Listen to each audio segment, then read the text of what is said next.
When I was in high school, I was madly in love with the head cheerleader, and for a while I thought she loved me. We were each 18 years old. I thought we were the perfect couple and knew we were destined to be together for the rest of our lives. Throughout the school year you couldn't put a piece of paper between us, that's how close we were. One evening in May, I happened to drive past her car in the school parking lot. I couldn't figure out why her car was parked there, because she was supposed to be with the cheerleaders at a baseball game that night. As I approached the car, it seemed to be shaking. Looking out the window, my world came crashing down. The love of my life was having fun with some idiot. As I raced down the road, wandering without purpose, some part of me considered jerking the steering wheel sharply to the right. There were plenty of trees I could crash into. But I didn't and headed home. Perhaps my folks would have some good advice on how to deal with my broken heart. When I got home, my parents weren't there. Instead, there was a note that they were going out on one of their dates and would be home late. It was as if a shroud of sadness had descended on me. I went into my father's office and tried the door of the gun safe. I knew it held his birdshot gun, a double-barreled Beretta 12 gauge, and a service pistol left over from his days on the police force. My father's precaution in locking up his firearms may have saved my life that night. I was that upset. Now, as an adult, thinking back on that night, I wonder why it affected me so much. But the teenage brain is not noted for its rationality, and what seems insignificant to an adult can be overwhelming to an 18-year-old. I laid down on my bed, waiting for my parents to return, but fell asleep. I woke up the next morning, still dressed and covered with a blanket. When I opened the window shade, the light of the morning sun streamed into the room. It was a gorgeous spring day. As I walked down the stairs and into the kitchen, I saw my mom making breakfast and my dad reading the newspaper with an unchanging cup of coffee in his hand. You could tell from their looks and body language that the date night was a success. These two people still loved each other after 25 years of marriage. I was overcome with shame at the thought of how hurt they would be if, when they came home, they found the bloody, lifeless body of one of their children. The three of us spent the next hour talking. I was lucky to have that kind of relationship with my parents. I left the table with a deeper understanding of my own importance and plans for the near future. I didn't say another word to the girl. Any attempt by her to speak to me was met with icy silence. I thought about it, but I didn't even ask her to return the expensive necklace I had given her the previous month for her 18th birthday. A necklace I had spent a month's salary on while working part-time at the local grocery store. After a week of this treatment, she stood at my front door with tears in her eyes. My grandmother was in the house that day and opened the door. After listening to the girl's pleas, my grandmother simply said, "What are you waiting for, young lady? You've been caught having fun with another guy? My grandson is not going to stand by and make a fool of himself. You better get on with your life because Jeff did." With those words, she closed the door. It was too late to find a date to prom. My ex-girlfriend went with that creep. I don't know if they had a good time at the dance, but their class is after prom. When he got them replaced, I'm sure the sugar in the gas tank may have further delayed their fun. This story had a lasting impact on me. I became a little colder, less emotional, and vowed to never be a jerk again. More than one blossoming love interest was cut short when I felt a girl couldn't be relied upon for fidelity. 10 years later. Jeff, what the hell is this? My wife, Emma, stood over my chair, holding a piece of notebook paper in one hand and a used book in the other. I hadn't had time to read this book, recently purchased online from a used bookseller, and it was sitting in the bookcase with the others on my to-read shelf. For some reason, I ignored the paper and focused on the book because that's what I thought she was asking about. But I was puzzled because Emma never gets upset when I buy books. In fact, she usually reads and appreciates the books I choose. It's The Wrong Man, James Neff's comprehensive investigation of Sam Shepard's trial for the destruction of his wife. You know, The Fugitive. Now it was Emma's turn to be perplexed. Not the book, mister, she shoved a notebook sheet under my nose. This. She was practically screaming now. I tried to take the paper, but Emma seemed reluctant to let go of it, as if it were something important. But finally she let it go. I got up from my leather reading chair, put aside the Kafka's The Trial I was reading, and read the words on the paper. They were handwritten in a distinctly feminine cursive. Jeff, you need to divorce that witch you're married to before she drives you so crazy that one day you destroy her. I will wait for you, but not forever. Your love, Daddy. Postscript. Just so you know, we had fun one last time until I see the divorce papers. Signed. I reread the note twice, trying to make sense of it all. Could this really be someone's joke? I looked up from the note and saw the fire in Emma's eyes. Emma, I have no idea who this is from or what it means. Where did you find this? Emma held out the book to me. It was in your book. Don't play dumb just because you were too stupid and left it there. I spent the next half hour trying to explain that the book had been bought online, and I hadn't had a chance to look through it. The note must have belonged to the previous owner, but what are the odds that the owner's name matches mine? Speaking of a perfect storm, the timing for this couldn't be worse. First off, I made the mistake of getting close to a female coworker in the office last year. Sharon Roberts and I flirted a bit, and it ended up going out to dinner one night, our first dinner together. Sharon cut to the chase and proposed to me. I was tempted. It was a time when my marriage to Emma was at its lowest point. We were both spending too little time on marriage and too much time at work trying to woo our bosses. Plus, Sharon was like a dream come to life. I didn't give in to temptation, but Sharon's offers stirred reality and conscience in my stupefied brain. I knew I had to go home and fix my marriage. I loved Emma. When I got home that night, I told Emma that we needed to fix what I thought was broken, but I had made a huge mistake in admitting my near intemperance. Things hadn't been smooth sailing for a few weeks, but I'd managed to convince Emma that she was the only woman in my life, and she seemed to believe me until this evening when Emma found the note in the book.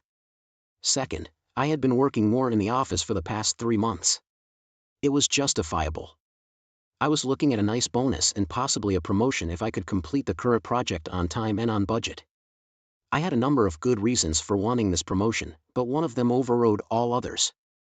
It was no secret that Emma's parents believed she had married a man below her station. Emma's father was a CFO at the largest independent bank in the state. He went to an Ivy League school. Emma's mother was a graduate of Vassar University. Emma went to Princeton. I graduated from Kent State University. My MBA from Wharton hardly made a difference in her parents' world. Had I been promoted, I would have been on my way to the top by now. But lately, time away from home had become a point of contention. Third, Emma has been spending more time lately with her mother, a woman who has never warmly regarded me or my relationship with her daughter. Last week, Emma and I had a pretty big fight about time spent at work. Words were said, and unpleasant ones on both sides. But the worst part was that when Emma said that her mother was right about me, that I was a cheat and unworthy of her, I called her mother a witch. Yes, I used the same word the author of the cryptic note used to describe Jeff's other wife. Could this nightmare have gotten any worse? Yes, it could, and it did. Now you, the reader, are probably questioning the accuracy of my story. Many of you, and almost all of the women reading, are thinking, give up. You've been caught. But I swear I'm innocent. I ended up falling asleep on the couch, never being able to convince Emma that the note wasn't mine. Emma locked our bedroom door. On Thursday, I went to work and told my boss that I needed to give up a little extra hours. He has divorced himself and said he understood me. I brought Emma a bouquet of flowers. At least she didn't throw them in the trash and even thanked me when she put them in the vase. We slept together that night, but the frost in the air persisted. By Friday evening, things still hadn't thawed out. Emma decided to spend the weekend at her parents' house. That wouldn't help. I asked Emma not to go, but she said she needed time to cool down and think. I almost said that her mother was the last person she should be with to cool down and think about it, but I knew enough to keep silent. No sense in turning her against herself, which always happened when it came to her in-laws. I spent the weekend looking at those flowers and thinking about what would help repair my marriage. I took long walks with our dog Samson and thought a lot about how much I really love Emma. Saturday night, I sent her a text. Would you consider counseling? The reply was short. We'll talk when I get home Sunday night. Sunday came and went. Sunday night, I received a second message. Drank too much at dinner. We'll be home Monday. I started to get angry. I was innocent, damn it. I knew a weekend at her mom's was a bad idea. On Monday, Emma came home early in the morning, just before I left for work. I got an unconvincing kiss and a, "I'll talk to you tonight," after which she ran upstairs to change for her job. I worked a full day on Monday, but left work in time to make Chinese takeout in time for her to get Chinese food ready by the time she walked through the door at 7. The meal was quiet, not friendly, but relatively polite. We opened the fortune cookies, I poured a couple glasses of aperitif, and Emma started the conversation. Jeff, I don't trust you, and that's not the best attitude to have toward your husband. Mom says I should suck it up and leave. Let's leave your mother out of this conversation. You know she never liked me. Let's limit it to what you and I need. I need space and time to think. I suggest you move into the spare bedroom until we get everything sorted out. I hated that idea. What married couple solves problems by sleeping in separate rooms? What about what I suggested? Counseling? Maybe, but not right now. Right now I need time to think for myself. I couldn't help myself. Does think for yourself include your mother? My mom only wishes me well. If I need to talk to my mom, I will. That was the end of it. I moved my stuff into the spare room and never got to sleep that night. Looking back, first, a little backstory. I met Emma when I was doing consulting work for a non-governmental organization, NGO, where she was an intern. It was the year after I graduated from Wharton, one of the big four accounting firms hired me, and after my first year, I was assigned to help the NGO with their computer systems. It was a pro bono job. Our regional manager was on the NGO's board of directors, and I was assigned to them for the duration of the change. In the end, everything turned out well. The NGO got a new server system and I met my future bride. Emma Taylor would be a senior at Princeton in the fall and would spend the summer as an unpaid intern. The more time I spent with this woman, the more I fell in love. We dated throughout that summer. Emma was smart, confident, and best of all, had the body and face of a Victoria's Secret angel. Although Emma came from an upper-class background, I was particularly impressed with how well she treated everyone in the office, from the male clerks to the president. There was always a please, thank you, or other kind word. Physically, Emma was out of my league. I'm a good-looking guy and big enough to play the edge defender position at Kent State. Emma at 5 feet 10 inches looks good next to my 5 feet 10 inches, even when she wore her 5-inch heels. Where we diverged was in social status. Emma was an only child in a two-family household whose backgrounds were not usually the same as my more middle-class parents. My mother taught second grade at a Catholic school, and my father owned a mechanics store. I am one of 4 children, all graduated from college, and all were fairly successful middle class. Mom and Dad were rightfully proud of their children. Dad and Mom instilled in us a work ethic that helped me succeed. After only 2 years at the accounting firm, I was hired by one of our clients. We had just completed a successful consulting job with TMG2 Engineering Incorporated, and had saved the company millions in the transition from mainframe to server-based computing. TMG2 offered me the job because I didn't have to travel and the pay was comparable. I still work at TMG2, now as a project manager in the information technology department. My project at the time of writing this story was to migrate our systems to the then new concept of cloud computing. Few companies of our size had moved to the cloud. I had to convince the board to do so, and if it worked out as I expected, and if I promised the board, I had a chance to get the proposed position of CIO. Until now, the IT department had been run by the CFO, and he had been a strong supporter of the new position. Tuesday morning, I woke up in the spare bedroom. It took me a few moments to get my bearings, but when I went downstairs, the coffee was ready. Emma was upstairs in the shower. I considered joining her for a moment, but decided to give her the time she had asked for. After drinking a cup of coffee, I headed to the guest bathroom and began to get ready for work. All week, the relationship remained strained. Emma had been spending long days at work, so I decided to do the same and get back to my project. I think my boss was pleased. He probably thought my marriage problems were solved, and I didn't give a hoot. Friday afternoon, I sent Emma a text. Can I take you out to dinner tonight? You pick the restaurant. 10 long minutes later, I got her reply. Going to my mom's, spending the weekend. This was ridiculous. I immediately called her, and she politely replied. How can we work on our marriage or your trust issues if you're not home? I told you I needed time. It's only been a week. You have to respect my wishes. I tried my best to remain calm and made my case to her for staying the weekend, but all my arguments went unheeded. She finally agreed to consider my third request for counseling. Will I see you before you leave for Manhattan tonight? No, I've already packed my bags. I'll probably be back Monday night. I'll stay the weekend and go straight to work from New York. Another weekend, Just Samson and me. 2 more days of me trying to figure out how to fix what was broken. On Saturday, I had an idea. I found the number of the used bookstore where I bought The Wrong Man and talked to the salesperson. "Hello, I bought a used copy of The Wrong Man from your store. You shipped it to me 3 weeks ago." Inside was a romantic note written by someone named Jeff, which is also my name. My wife found the note and is accusing me of having an affair. I need to speak to Jeff, who the book belonged to. The salesman had the nerve to laugh. "Man, what are the odds? A book called The Wrong Man, owned by 2 guys named Jeff, and even with a love note inside." The clerk was pissing me off. "Look, this isn't funny. My wife needs assurances that I'm not the Jeff who got the note from this woman. Does your system track buyers and sellers?" "Yes, if the guy is registered with us.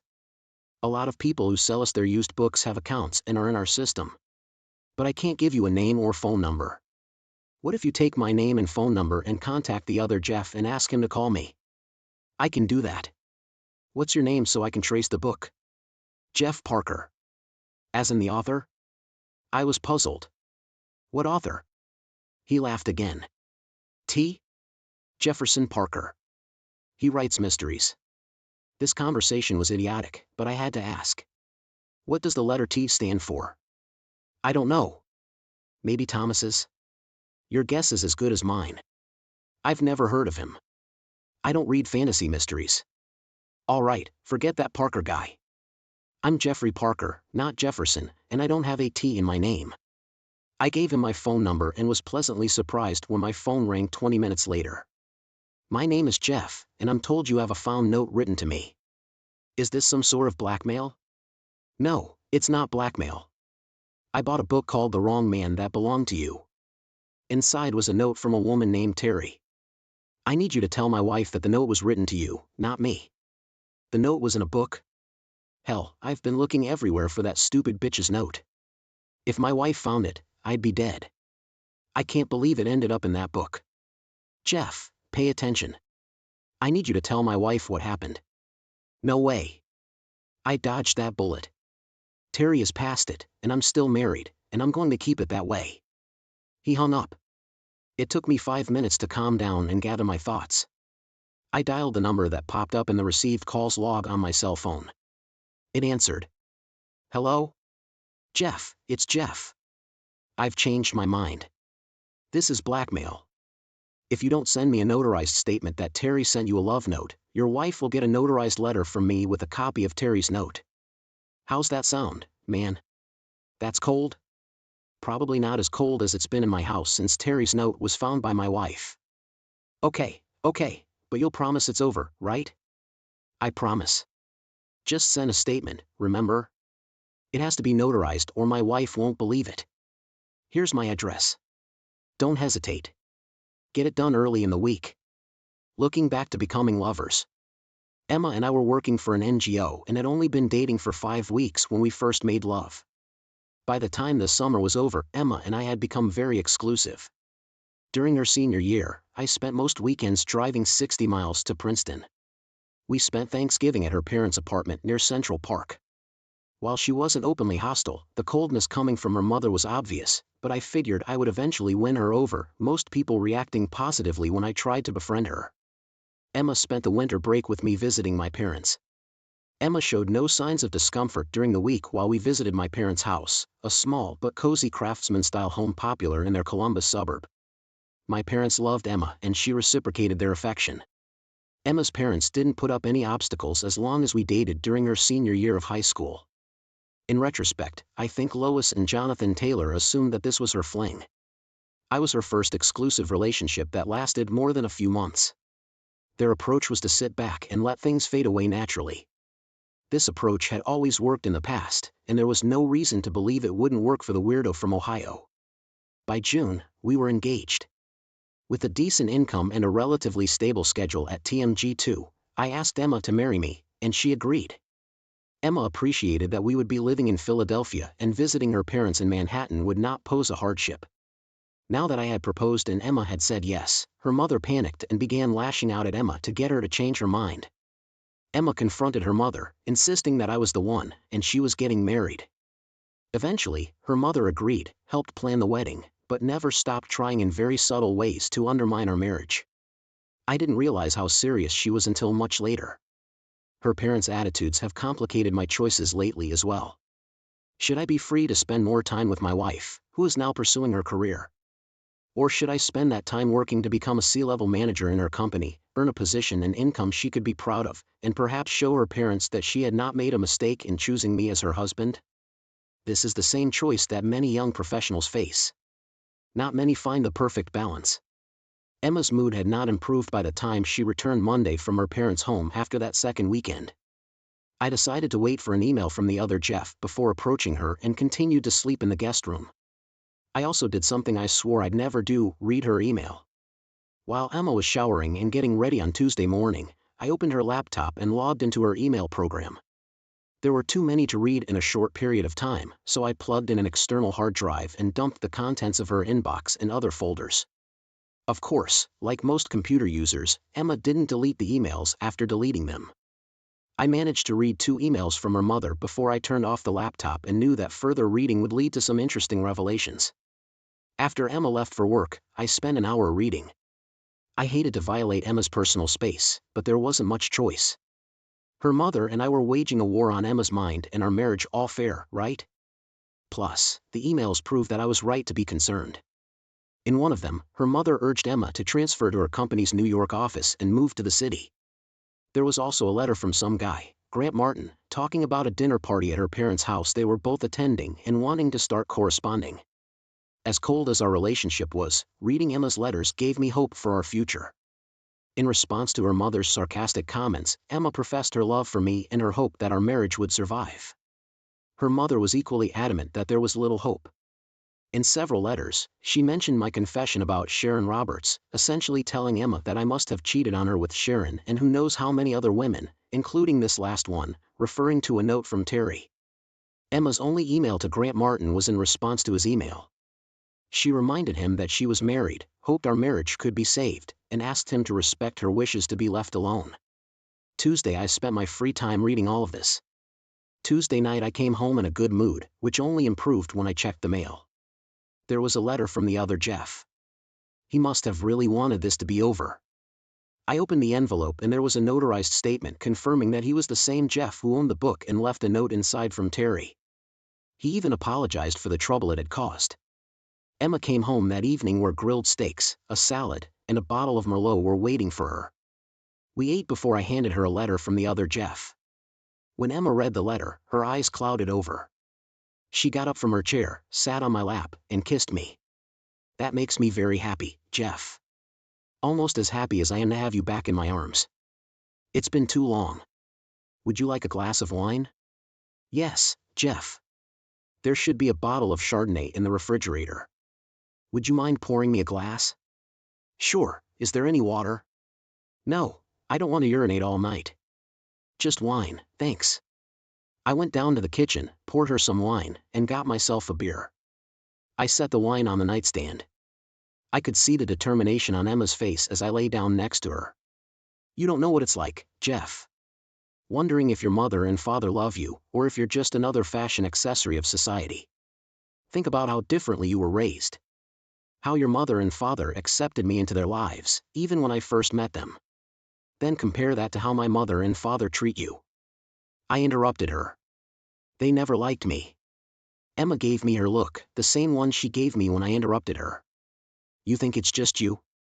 How many times have you seen any warmth toward me, their own daughter? I had to admit it was rare, but assumed it was a reaction to her marrying me. I remained silent and nodded for her to continue. Now imagine you're a young girl and your parents react this way to your presence. And when you turn 10, they send you to boarding school. I never thought they didn't like you. I only assumed they were treating you the way they've always treated me, with cold indifference. Tell me, Emma, what has this to do with our love and marriage? Why has it suddenly become important to you? Because 3 or 4 months ago my mom called me and we went out to lunch. Mom said she wanted to rebuild the relationship and was sorry that we had drifted apart. She threw an emotional lifeline into our relationship, and I'll admit I wanted that. Since then, she and I have spent more time together. She told me how proud she was that I graduated from Princeton with a bachelor's degree and was very complimentary of my career. I told my mom that we were thinking of starting a family. Admittedly, she advised me to wait. My mother said that was what caused her career to crash when my father insisted she get pregnant. She thinks she was too young to have a child, and that's one of the reasons we were never close. She blames her father for this and says you are doing the same thing to me, making me lose my individuality and fulfillment. I was struck by that last statement. Emma, that's too ironic. Last year you were the one who talked about starting a family. When I hesitated, you decided we should get a dog to test our paternal instincts, as you put it. We got Samson, and I realized a few months ago that we were ready, that we would make great parents. And now your mom says I want you to get pregnant and walk barefoot in the kitchen? She didn't say that. It's the same thing. Emma, it sounds like Lois is driving a wedge between us. Yes, we talked about starting a family. I started to raise my voice, which is never a good thing, Emma responded. Mom only wants what's best for me. For the second time in 2 weeks, Emma uttered those exact words. I was reminded of the movie The Stepford Wives, in which all the wives were dutiful slaves to their husbands.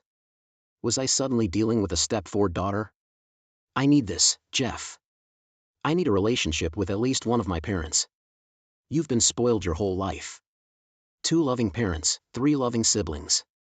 I need a mom in my life. I almost asked, what about us? But realized it was better not to ask, because in the mood Emma was in right now, she would take it as selfishness on my part. Besides, I had to be careful.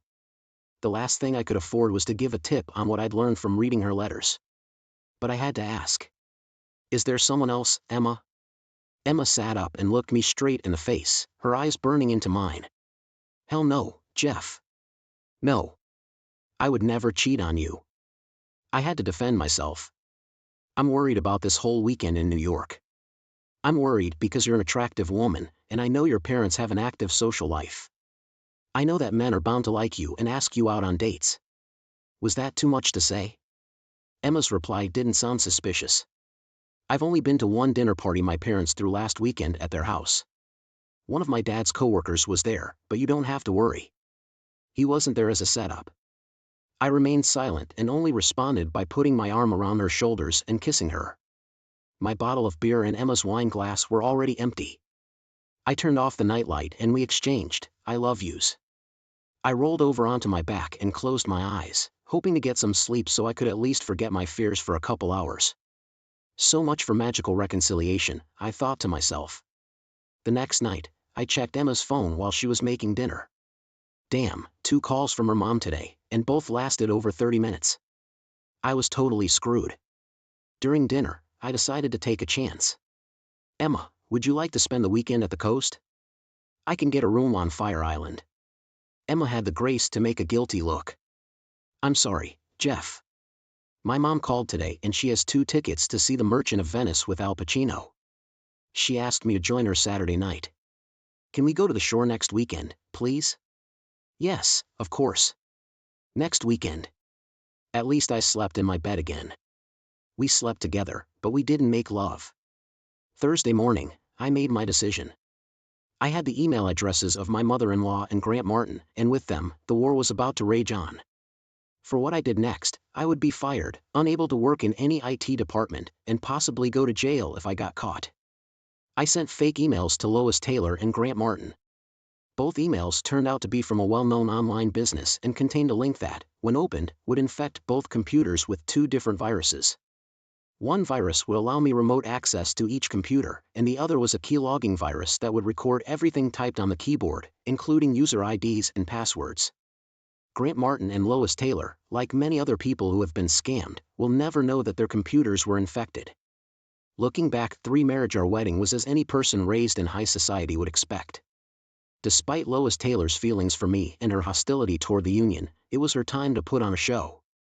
My parents, brother, and sisters were there with their spouses and children, but we kept the other guests to a minimum. Mr. and Mrs. Taylor showed no such restraint. Every Tom, Dick, and Harry was invited and probably attended. What a farce. One thing surprised me to the core. Jonathan Taylor was leading Emma down the aisle. Tears seemed to be in his eyes. He gave her hand to me and for the first time said something directly to me. Quietly, so quietly that no one could hear him over the organ playing Mendelssohn, he said, "Please take care of her." That was all until he turned to sit next to the Ice Maiden, my new mother-in-law. The reception was being held at their country club. I tried my best to smile at all the phonies who showed up to suck up to my in-laws. I think my mom, dad, brothers, and sisters rolled their eyes often enough and hard enough to get whiplash. At one point, my dad, brother, and two of my sister's husbands cornered me. My dad said it best, "Jeff, Emma is a damn sweet and beautiful woman, but good luck with your new family." All four of us laughed, toasting to my happiness. The first few years of our marriage were wonderful. Ups and downs, but both Emma and I enjoyed success in our chosen careers and eventually managed to find a decent balance between work and fun. I suppose her parents had called a truce. Since we lived in Philadelphia, far enough away from Manhattan that constant interruptions were inconvenient, the truce held until very recently. Recently, we'd even started talking about kids, but being overeducated and overcompensated city dwellers, we did what every couple does in a similar situation. We got a dog to make sure we were ready for parenthood. Next came the big decision, rescue dog or pure breed. We spent probably as much time discussing our choice as we did buying our first apartment.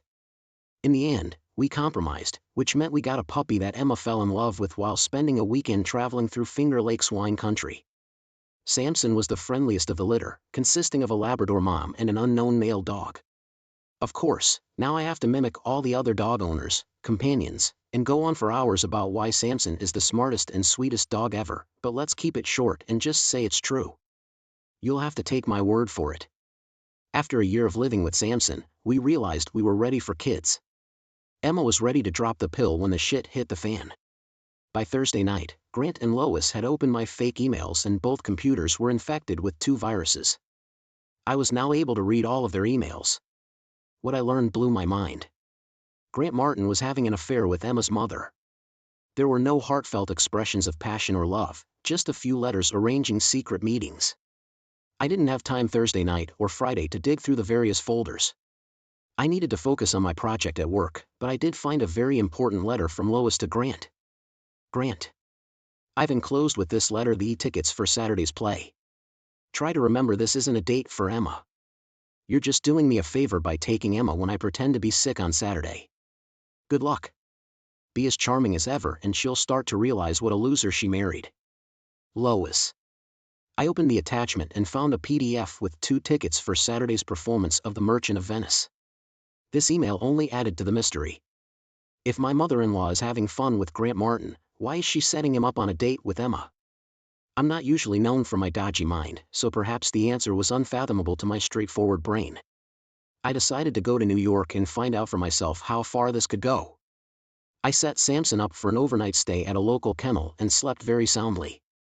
The morning after Emma left, I took the Amtrak train to Manhattan and began to consider my options. I still loved Emma and thought there had to be some way to save our marriage. By the time I arrived at Penn Station, I had a plan of action ready. I bought a Yankees cap and baseball jacket, a cheap camera, and a bag of almonds. When I had 2 hours to spare, I walked into a grocery store on 43rd Street that served an excellent Reuben. I tried not to drink too much coffee or water. It could have been a long night. At 6:30, I sat on a park bench across the street from her parents' house. I hadn't been sitting there more than 15 minutes when I heard a voice beside me. "What agency are you from?" I turned around and saw a pretty woman standing there. "What do you mean?" "Well, you're obviously keeping an eye on this building. I assume you're following someone. So what detective agency do you work for?"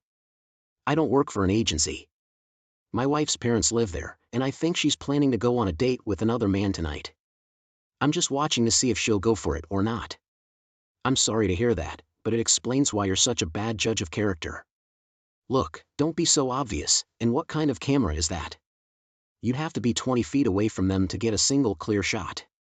She unzipped her coat to show me a nice Canon with a zoom lens. "Here, step back to me.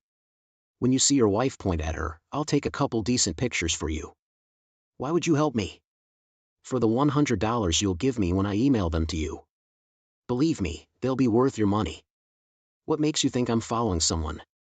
Because a quarter of the residents of this part of the park are private detectives keeping an eye on one of those 4 buildings across the street. Plus the Yankees cap. All the private detectives who come to town take a Yankees or Mets cap, thinking that's how they'll fit in. I took you for a small-town PI, chasing a deadbeat wife, but I didn't think you'd turn out to be an asshole husband. Her words hurt, but she continued her monologue. This part of town is a hotbed of crooks and a goldmine for detectives. Too much money and too little morality. Everyone here is entitled. I'm watching the building next to yours, waiting for some rich lawyer to walk out the door with his mistress. His wife is out of town and hired us to get some evidence of what he's up to. Perhaps he has a prenup. I'll still be here tonight to capture the 2 of them coming back from dinner. It's going to be a long night. She held out her hand. I'm Karen with an E. I watched Emma's building while my new friend talked. Men and women were going in and out, the doorman opening the front door and the doors of cabs or limos for the tenants. I didn't know what Grant looked like, so all I had to do was wait for Emma to come out of the door and see who she was with. As soon as Karen finished her introduction, Emma came out with a man I assumed was Grant. There they are. Karen picked up her camera and clicked the shutter a few times. She was so damn fast. She must have gotten at least 4 shots before they got in the cab and drove south. Gotcha. Now what? Now I focus on the building next door. From what I can tell, it's a little early for them. Let's go over here and sit for a minute. We went and sat on a park bench across from the neighboring building. First things first. If you send me your email address, I'll send pictures. It'll cost you $100. If you want, I'll take some pictures when they come back, and if I can get them, are you willing to part with another $100? Sure. Okay, here's the thing. If you give me the asshole's name, for another $300, I'll do a little digging and give you a little information. If we do that, we have to sign a contract to make it legal. I'll sign a contract with your agency? No, I'm a freelancer. Today I'm working as a contractor for the agency the lawyer's wife hired. And it's okay for me to hire you and not the agency? Yes. As long as it doesn't interfere with my contract work, I can mind my own business. It's not a conflict. I texted Karen my email address and Grant's full name. We chatted for a while. For some reason, I told Karen the whole background of why I was trying to save a marriage that seemed to be in deep shit. Karen turned out to be a great listener. My curiosity got the best of me. How did this petite lady end up as a private investigator? My preconceived notions, based on my love of film noir and 40s detective movies, had me envisioning Sam Spade or Philip Marlowe. Karen laughed when I asked my question. I spent 15 years with the NYPD. The last 6 years in the intelligence division, working counterterrorism. I was shot in the leg, lost everything below the knee, and ended up on disability. She bent over and pulled up her pant leg. Hell, it was a prosthetic. Decided to use what I learned to make some money, but also set my own work schedule. It's working out so far. I rarely work weekends like I did today. This was a special favor for a friend at the agency. As she spoke, Karen pulled out her camera again and started snapping pictures of the couple getting into the limo across the street. Are you going to follow them to the restaurant?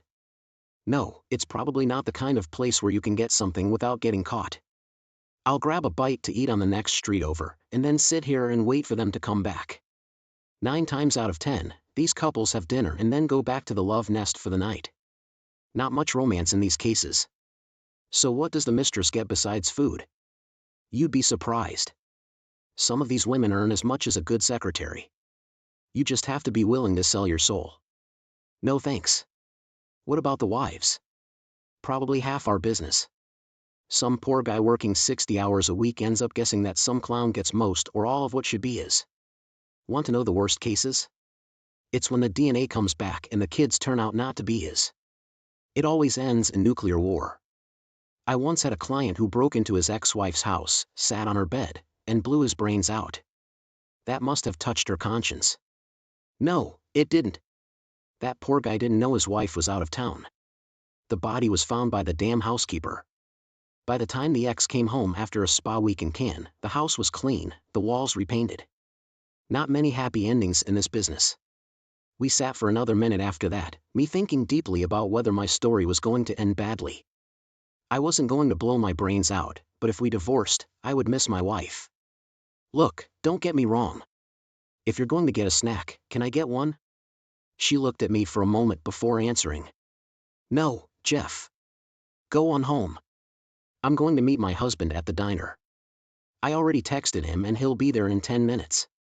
Karen pointed her ring finger. What a detective I am. I didn't even notice the ring. We got up from the park bench and started to walk around. I noticed now that I was limping a little. I guess I was fixated on myself, wallowing in self-pity.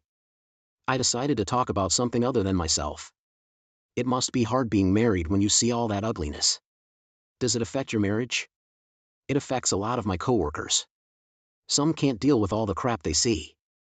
I'm very lucky. My husband, Bill, knows what I go through at work. He does both small and big things to make sure I know I'm loved. Take tonight, for example. I know his mom is watching our 2 boys so he can meet me here and have a quick dinner together. We kept walking and talking. As we approached the diner, I made out the silhouette of a large man. As we got closer, I realized that Bill was a very trim and handsome man. He was my height but probably weighed at least 30 pounds and it looked like muscle. Karen wrapped her arms around him and he leaned in to kiss her but kept his eyes on me. Bill, this is my new client, Jeff. Jeff, this is my husband, Bill. We shook hands, both of us looking into each other's eyes and doing a firm but not too strong handshake. Bill spoke first. Let me guess, tight end? Damn, you're good. Did you play? No, did heavyweight wrestling at Penn State. Bill's smile was easy. He turned and as he hugged Karen, his smile widened and his eyes sparkled. Hungry? He asked me. No, but thanks. I'm going to head to the train station and take the train home. Karen, please send the contract when you can. I'll sign it and return it to you right away with the money. Thank you for taking my case. Is that the right word? Karen laughed. I shook Bill's hand. It was a pleasure to meet you, Bill. You're a lucky man, but I have a feeling you're both lucky. Take care and thank you for inviting me to dinner. You both give me hope. Bill looked at Karen but she only whispered, I'll explain. I did leave with a smile on my face. Sunday morning, I overslept. The lack of sleep over the past few days was making itself felt. After brewing my coffee, I started my laptop and plugged in my hard drive to download all of Grant's emails from his archived folders. I also decided not to wait for Karen to call me but to contact her at a decent hour using the cell phone number she'd given me. I needed to know what had happened Saturday night after I'd left town. With a cup of coffee and a toasted bagel, I started reading the letters. One thing I realized was that Grant Martin was a weasel. Lois Taylor wasn't the only married woman he entertained, and one letter in Grant's outbox answered a lot of my questions. Dennis. It's time to return the favor. For the past 4 months, I've been entertaining an old high society matron. This bitch is so blue-blooded, she won't even look at anyone below her. Hence her willingness, given my pedigree. What she doesn't know is that my asshole father disowned me 5 years ago. You're probably wondering why I'm even following some old broad. 2 reasons. Her daughter's a baby. But this old lady is crazy. She's trying to ruin her daughter's marriage to some lowlife so her daughter and I can get married and then this old cunt and I can see each other without anyone suspecting a thing. Can you believe that shit? You can't make this shit up. Did I mention I work for her husband and he's a brainless prick? The old bitch is encouraging her daughter to leave her husband and I'm waiting for her to pick up the pieces. I can guarantee a very long engagement. The daughter will probably be a babe but too conservative for my taste. And you know I'm not the marrying kind. At some point this old broad will probably want to talk to my old man. That's not going to happen and that's where you come in. I'm sending you a cell phone. Keep it charged. When I call, answer it and pretend you're my father. I'll ask her to talk to you. Don't overplay it. Just pick up the phone as soon as possible. Remember, I'm counting on you like you counted on me last year. Don't screw it up. Sorry to be James Bond, but I don't want to take any chances until I have a chance to make a decent buck. Did I mention this old broad is worth millions? Yes, you did. Your brother TKE. Grant. Reading that, I almost felt sorry for Lois for less than a second and then I realized I was dealing with a snake's nest. This was totally out of my league and I was hoping someone with Karen's experience would help me figure out the next step. While waiting for Karen Grant's call, I connected to my computer and spent several hours on the internet, including logging into my work server and running several different programs. I watched and recorded everything he did. I now had his user ID and password at the bank.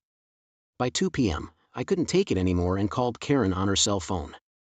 "Hi, Jeff. I've been waiting for your call. Sorry to bother you on a Sunday. Apologize to your husband and kids, but I need to know. What did you see last night when I left? You'll be happy to know that your wife showed up in the cab just after 10 o'clock. She got out of the cab and walked toward the door. Grant walked beside her and seemed to be trying to persuade her to let him in. She shook her head. He tried to kiss her. She turned away and he only kissed her cheek before she walked through the door. The doorman must have gotten instructions because he didn't let Grant walk through the door. He turned away, but only after cursing the doorman. By then, the cab had left and Grant must have already paid him back. Rather cheeky of him. He must not be turned down very often. In other words, your fiancée didn't succumb to his charms. She got home at a decent time and nothing untoward happened. Unless you count the fact that she went on a date with another man. I was glad Emma hadn't slept with that jerk, but I was still angry that our marriage was falling apart. Remember what you told me last night? She was set up by her mother. That doesn't excuse all of her behavior, but it does create a reason why she's acting this way. Okay, I agree. But this is something you need to hear. It sounds like Grant Martin is having fun with Emma's mom and Lois Taylor is destroying my marriage to keep Martin around. No kidding, that's so cold. I've been in this business for years and it never ceases to shock me how evil people can be. How did you find out about this? If I tell you, do we have some sort of client detective privilege? No, Jeff. If I get subpoenaed, I have to tell.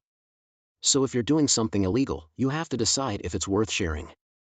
I thought about it and decided, what the hell, and told Karen how I'd gotten the emails. She, like many people in the past decade, was stunned. I also told her that I had Martin's user ID and password to access personal accounts and wire transfers. You can actually get a hold of this guy's computer and read his passwords? Hell, later this week, you're going to have to teach me how to defend myself against the likes of you. In the meantime, I go back to my family. We're watching The Wizard of Oz, and the kids are giving me the, when are you going to stop talking on the phone look? Sorry, Karen.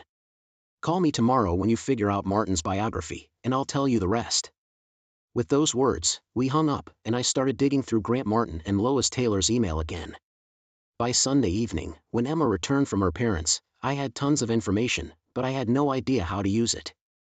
Besides, all my clothes and other personal belongings were in the guest bedroom and bathroom. Not a few minutes later, she came rushing into the kitchen where I was sitting drinking a Yangling. "Jeffrey, where are your clothes?" I ignored her question. "How was your date last night?" An expression appeared on Emma's face that I hadn't seen before. Guilt, horror, deception. What are you talking about? I didn't go on a date. Emma said it with such conviction that I might have believed her if I hadn't seen with my own eyes her getting into a cab. What do you call going to a play with an unrelated member of the opposite sex? Maybe look it up in the dictionary. There's that look again. Were you following me? Not that it matters, but I went into town yesterday. I was going to try to convince you and your mom that I should take you to the play, and I pulled up to their building just in time to see you getting into a cab with some guy. Who was it? Okay, I lied to her, but it sounded plausible.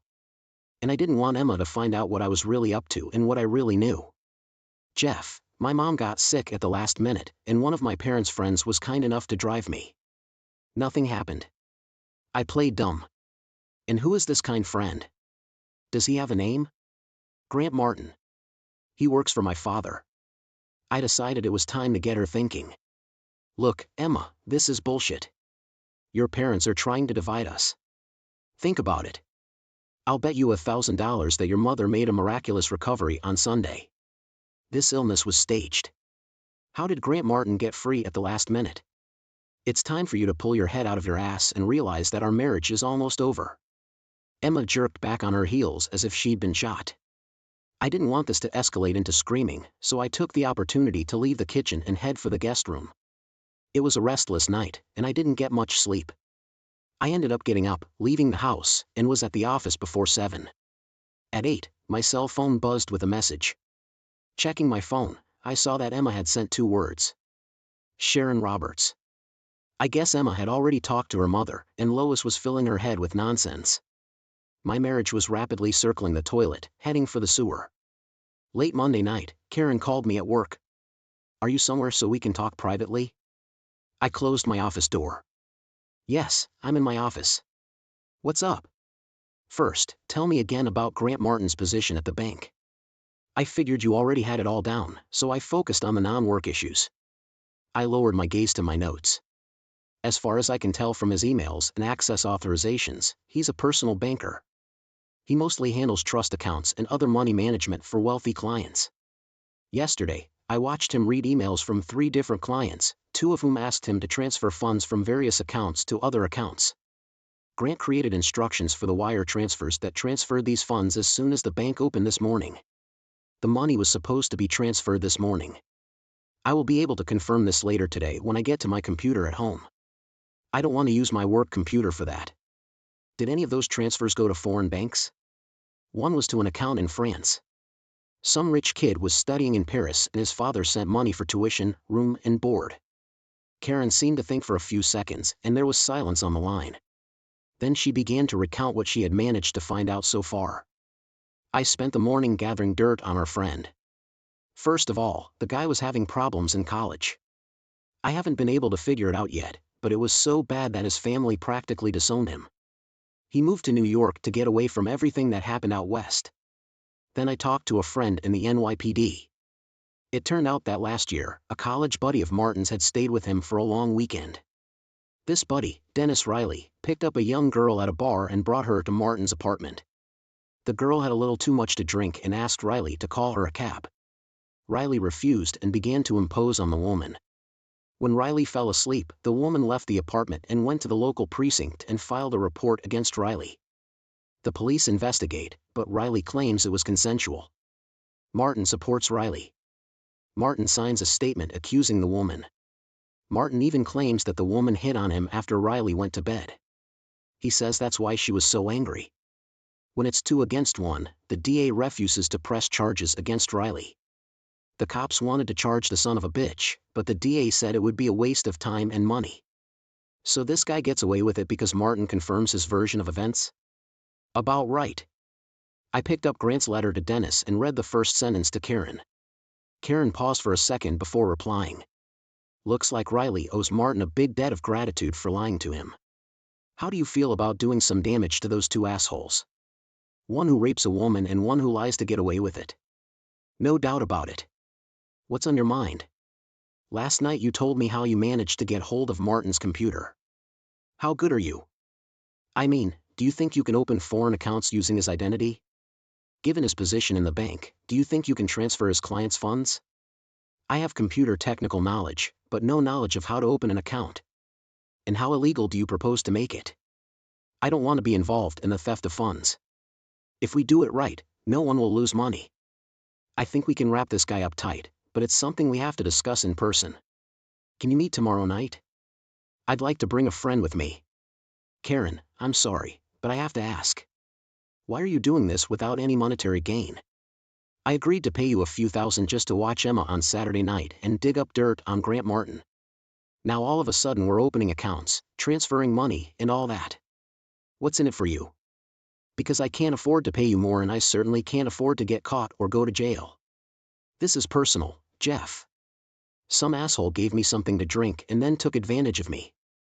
I was too embarrassed when I woke up to call the police or go to the hospital. When my roommate returned from her trip home that weekend, she found me crying in our room with no lights on. She convinced me to go to the hospital and the police. Unfortunately, by the time I was checked, there was no sign of it in my system. That was years ago. There are better tests now. I filed a complaint against the boy anyway, but it was, he said, she said, and it didn't work out. So to answer your question, I'm doing this for that girl who was abused by Dennis Riley. She deserves to know that not every asshole gets away with it, and Grant Martin is going down for contributing to Riley. They're both scumbags. Karen's voice changed as she told her story. Obviously, it still caused her heartache. I had only known Karen for a few days, having spent less than 3 hours with her on Saturday night and on the phone. but I already knew that I would help her bring these scumbags to justice. As my grandmother used to say, sometimes putting yourself on the line, even if you're breaking the law, is the right thing to do. Before we hung up, Karen told me to send everything I dug up on Martin's computer.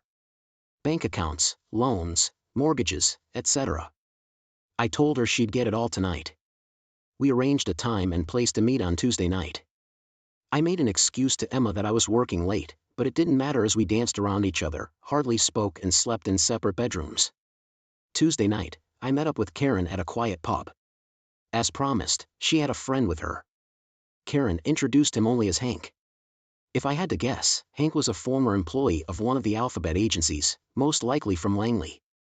After I told Hank that I now had access to Grant Martin's computer and his personal and professional banking systems, he and Karen told me their plan.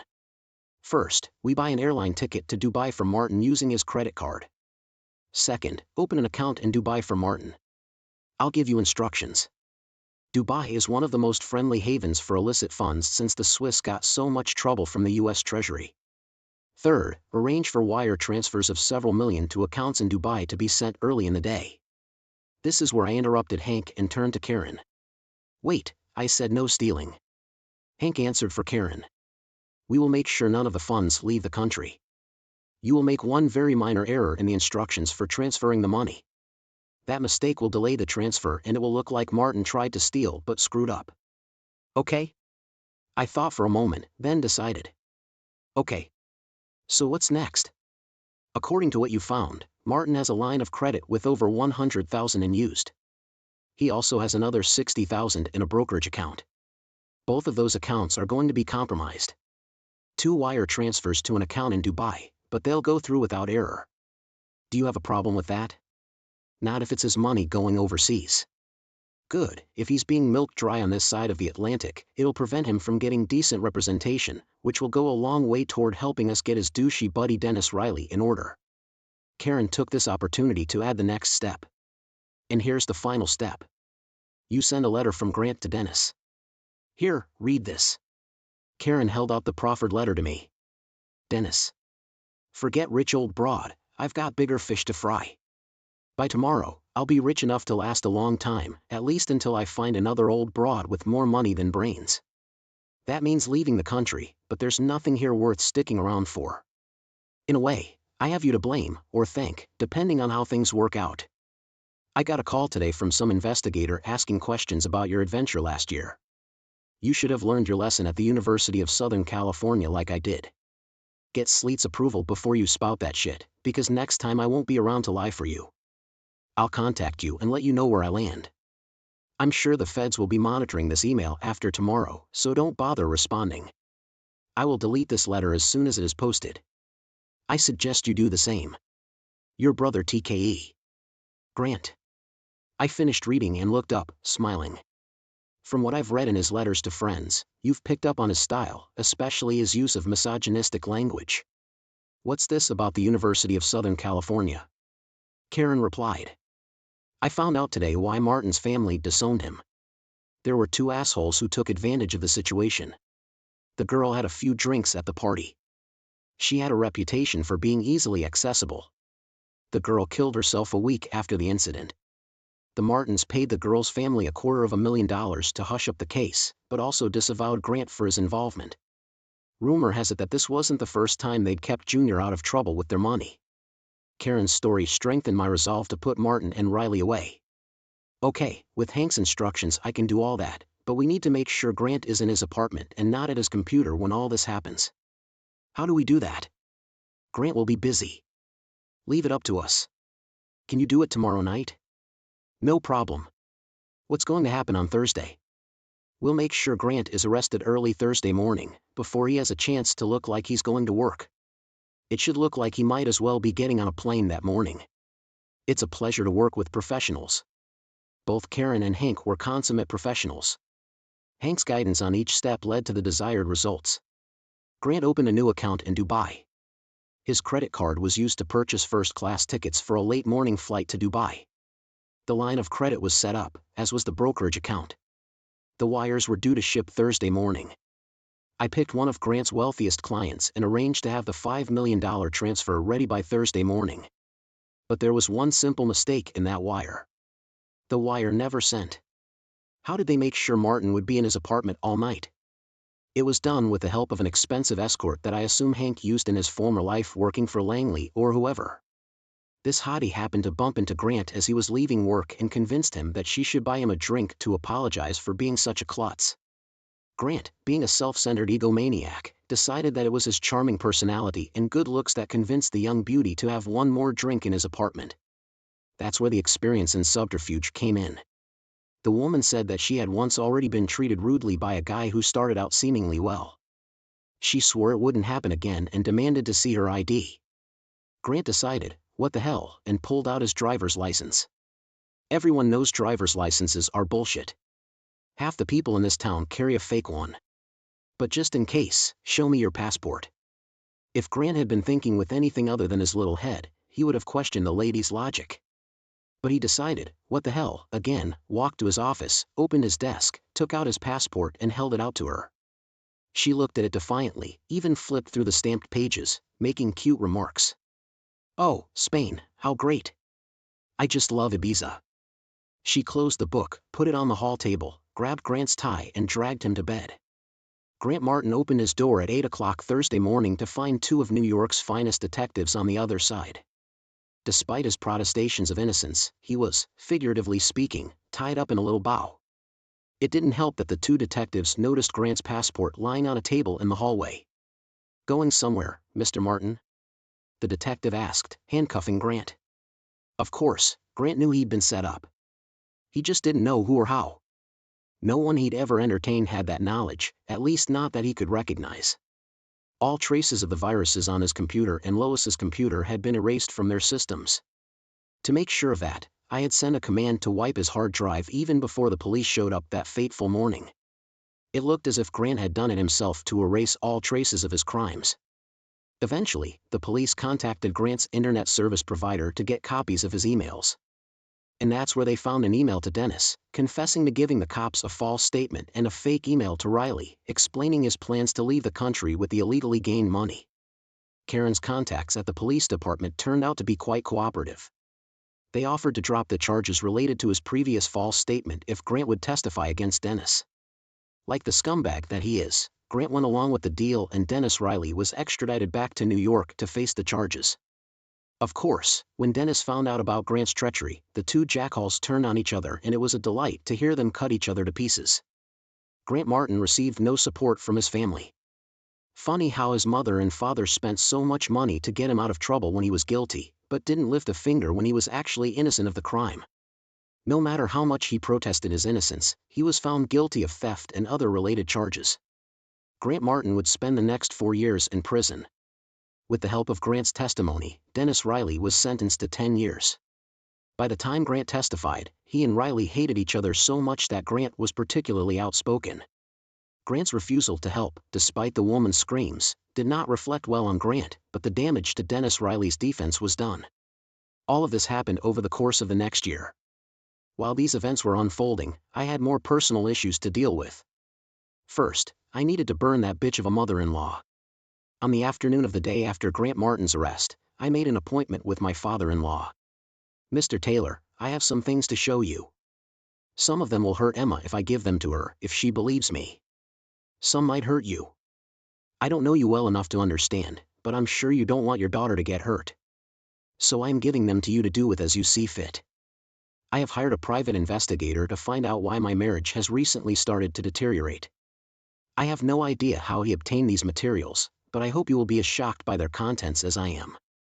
I deliberately used only emails from Lois's account, not wanting anyone to know that I had access to Martin's computer, because he'd claim he'd been set up.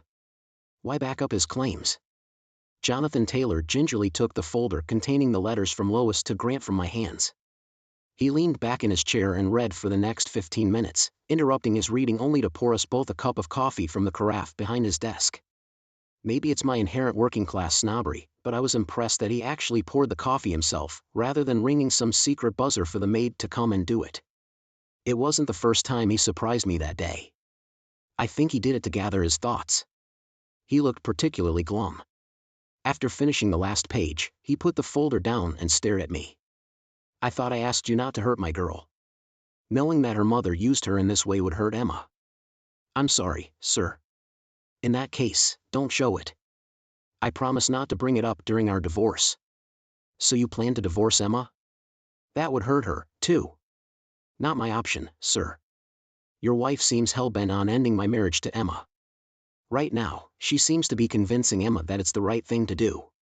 First of all, can we please stop with the sore? My name is Jonathan and my friends call me Jack. I can assume you don't want to call me Dad. So could you start calling me Jack? I was stunned, but old habits die hard. Yes, sir. He looked at me and smiled for just a second and then asked, tell me more about it because I can't understand how Lois suddenly became so controlling of Emma. What happened? I told Jack what I had learned over the past 2 weeks. Lois told Emma that she gave up her career for Emma. That she was too young when she married and had Emma and that you forbade her from pursuing a career. She put a big fat load of guilt on Emma. I captured Jack's attention and decided to lay it all out in the open. I'm sorry, but this next part may seem blatant. Emma doesn't think she had a relationship with you or her mother. When she saw the way my family socialized, she thought something was missing. All the trappings of wealth, writing lessons, schools in Europe, whatever, didn't make up for it. When her mother started paying attention to her, Emma jumped at the chance to have that relationship. I didn't know if I was out of line. Jack was hard to read, but I guess that's what makes him a successful businessman. He picked up a folder from his desk and suddenly turned into a real person. Do you have any idea what it's like to turn 60 and discover your life is shit? No, of course not. I'm just ranting now. Emma's mother gave up her career? What a joke. Only if they have openings for manicures and spa treatments. For years, I had to listen to her tell everyone about her dream as a young girl to play women's professional tennis. You actually have to play tennis well to make a living at it. And Lois, after 45 years of lessons, still can't make a backhand. All my adult life, I've spent 90% of my time working at this bank, doing everything I can to make it the most successful and reliable bank of its kind in the Northeast. That's the way I was raised. We were a different generation than you. Few of us are best friends with our wife. When we have free time, we head to the golf course to make connections that will help the business. I spend more time with my foursome of golfers than I do with my wife or daughter. And you know what? My wife wanted it. She showed no interest when I suggested she take golf lessons.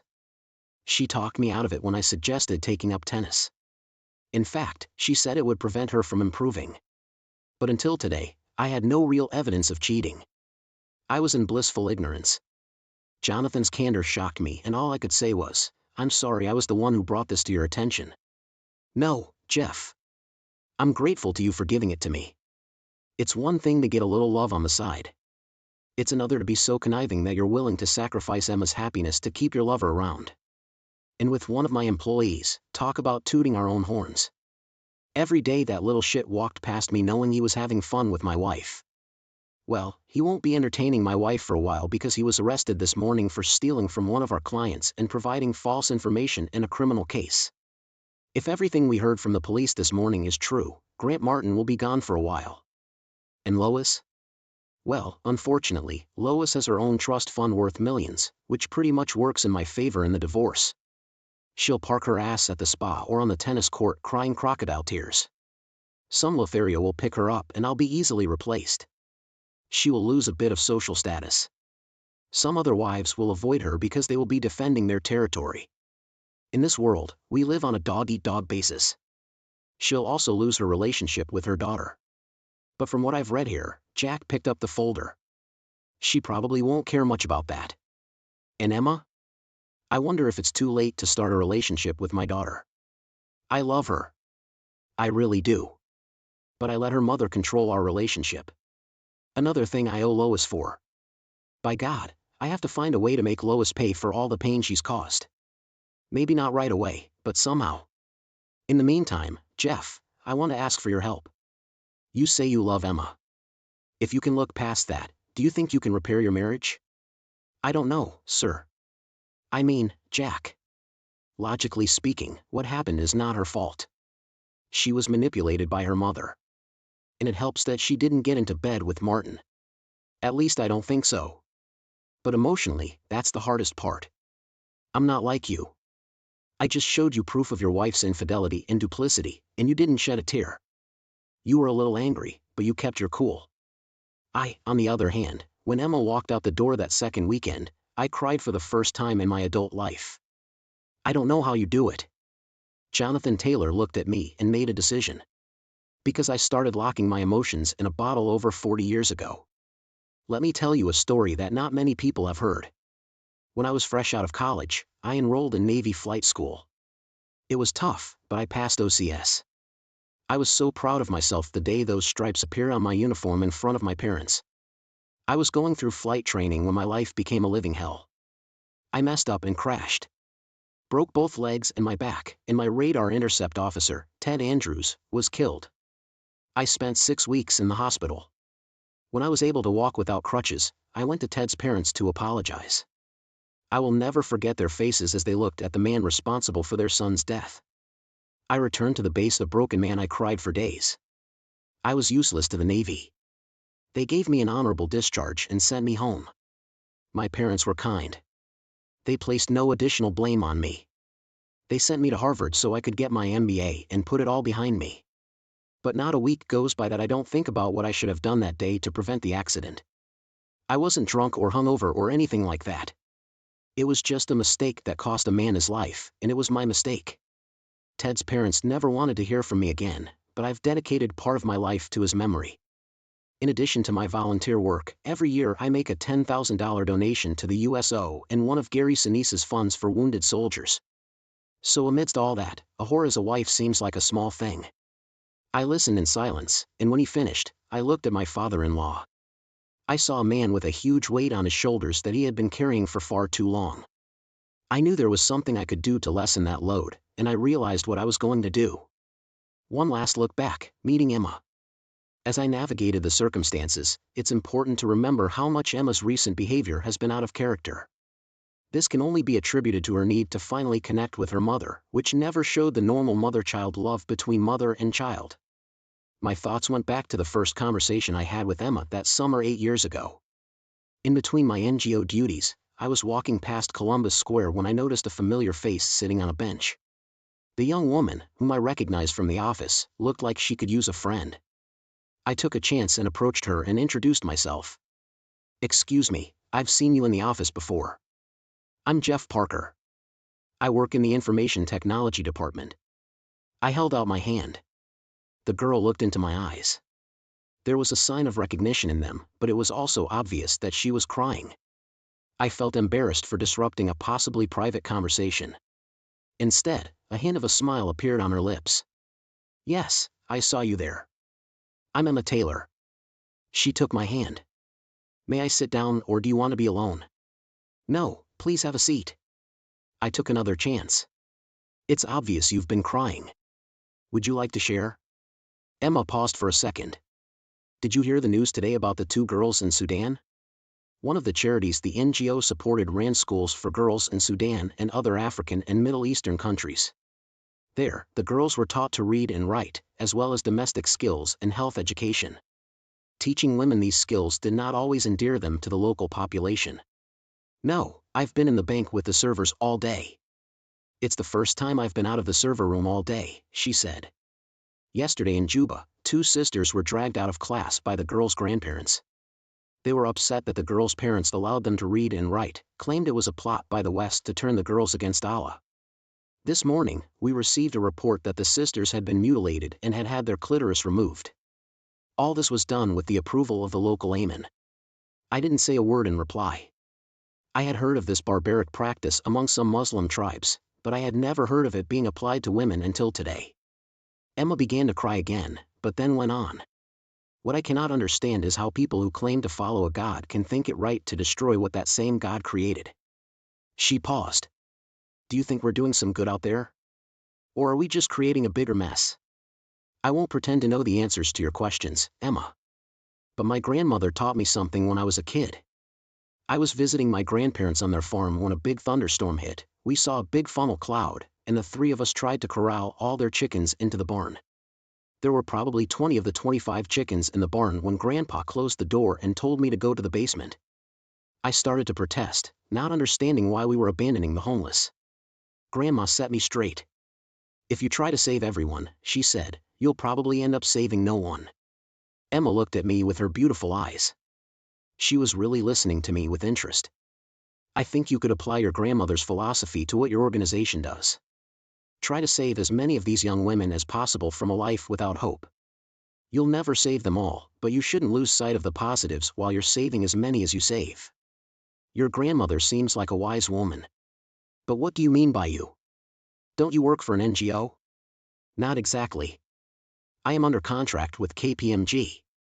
When I am done converting systems, I will go on another assignment with another company. That's the life of a consultant. In 2 months, I could be in California or Virginia. It must not be easy to make friendships. I can't imagine such a nomadic life. I've only lived in 2 places in my entire life, here in Manhattan and where I go to school in Princeton. Even my prep school was 5 miles from the university. You use the present tense. Are you still in school? Yes, I have 1 more year left at Princeton. I'm here as a summer intern. Does that mean you're working here without pay? Yes, but that's not a problem. One thing my father believes in is community service. He gives me a decent allowance on top of paying for school. Money isn't a big problem. When I graduate next spring, I'll have a chance to try living on my own. But for now, I'll have to focus on my studies and helping out here as an intern. That must be great. As soon as I said that, I realized how sarcastic it might have sounded to her. But Emma didn't put it out there. Yeah, and I won't deny it. I have friends at school who have to watch every penny or borrow money to pay tuition and rent. Having a disposable income takes away the need to be a student. As Emma spoke, I realized how different this woman was from many of the wealthy people I'd met in Wharton and beyond. Over the course of our 30-minute conversation, Emma expressed sympathy for 2 strangers in Sudan and for her classmates at school. I later learned that on the same day we talked in the park, Emma had been hit by a cab on her way to work. She had a large bruise on her thigh, but that wasn't talked about until a few days later. This was a woman worth knowing, but before I could say a word, she surprised me again. Jeff, since you said it's hard to make friends while wandering the planet, would you like to have dinner with me sometime? Of course I said yes, and so began our friendship with Emma. A friendship that grew into a relationship that is now jeopardized by her mother's evil meddling. Leaving my father-in-law's office, I took the train and returned home. An hour later, Emma walked through the door to find dinner on the stove, a bottle of breathable Merlot, and a dozen red roses on the table. It took her a few moments to notice the 3 sets on the table. I see we're expecting guests. Who? Your father. My father? What about my mother? Has something happened to my mother?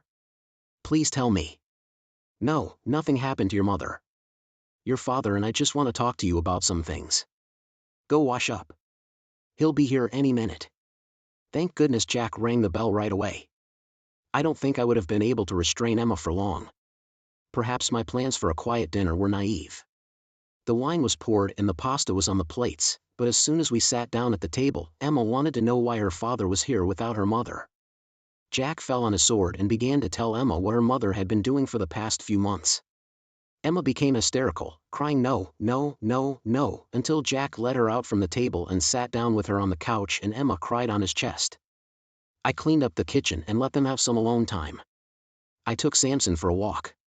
When I returned half an hour later, Emma met me at the door, her eyes still red. Jeff, I'm so sorry. Please tell me you want to stay together. Please, Jeff. I want to, Emma. I never stopped loving you and I never wanted to be your husband. My biggest fear was that you changed your mind and were going to leave me. I was so stupid, but I told you how important it was for me to communicate with my mother. Now that's over with. What about your father? My father wants to mend the relationship, but he's afraid I'll be wary of his motives, given what happened with my mother. We'll take our time, but first he wants me to work on the damage I've done to our marriage. Father will be going on vacation soon. He'd like to take us both to an island in the Bahamas for as long as we can be free from work. He wants to get to know us both better. That's great, babe. We'll work out the details later, but for now, that's just great. Come on, let's go try to eat. I heated up dinner in the oven.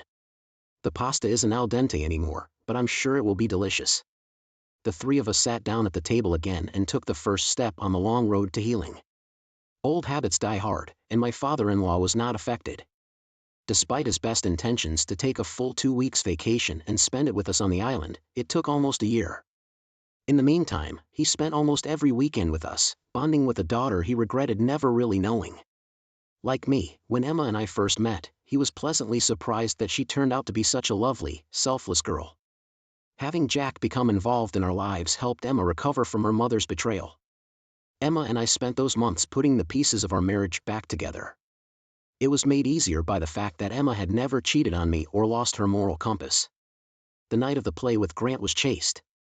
Not that Grant wasn't trying his best to make something happen, it was just that he ran into the wrong woman. Something he wasn't used to with all the horrors he usually tried to bed.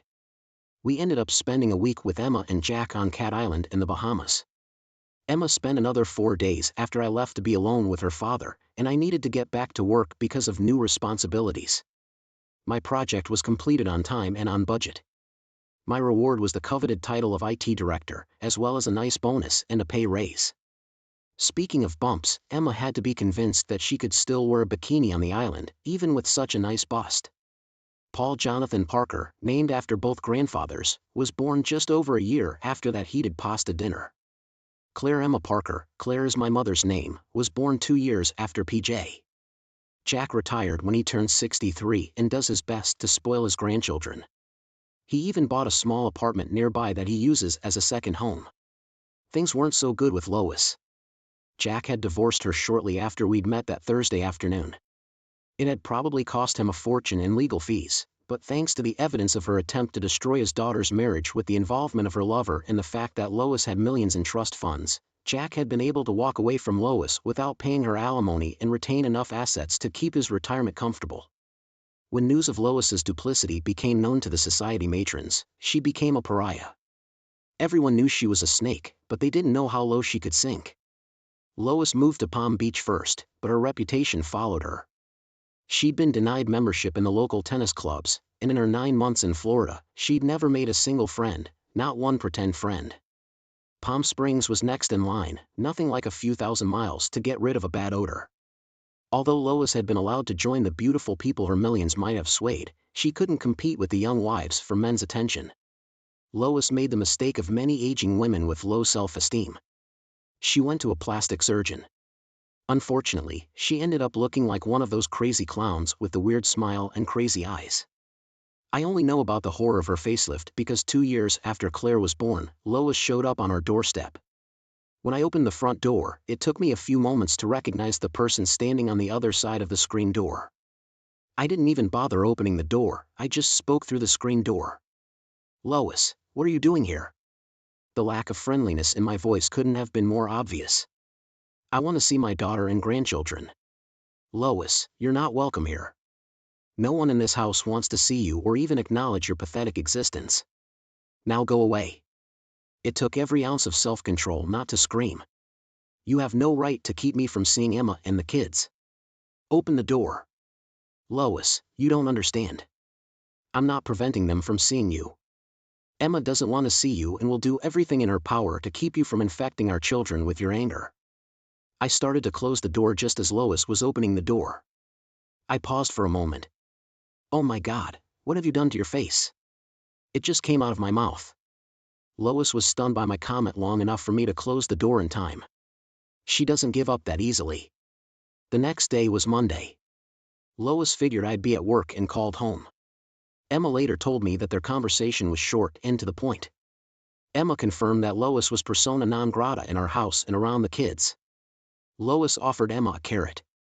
If she could visit her grandchildren, she would receive $10,000 for each of the first 10 visits to their college fund. Emma refused the bribe. Lois showed up at the daycare center. That was enough to get us a restraining order. Lois tried to call Jack and ask for his help, portraying, "We were married for 30 years, blah, blah, blah." Jack laughed and hung up. Last we heard, Lois was back in Palm Springs and had gotten back together with some gigolo who had taken quite a bit of money from her. How sad. Sometimes bad things happen to bad people. It reminded me of my last action against Grant Martin. Using an assumed name, I sent Martin a letter. It was a short poem, only 8 sentences. It read, "He's innocent, your lawyer said. But the jury thought otherwise. For the crime that sent you to the bottom of the barrel, there are forces that come to the rescue. I'm innocent, you said again. But karma and justice went hand in hand. And now you realize, asshole, that you just screwed the wrong person. Thanks for watching, I hope you enjoyed it. So subscribe to my channel and watch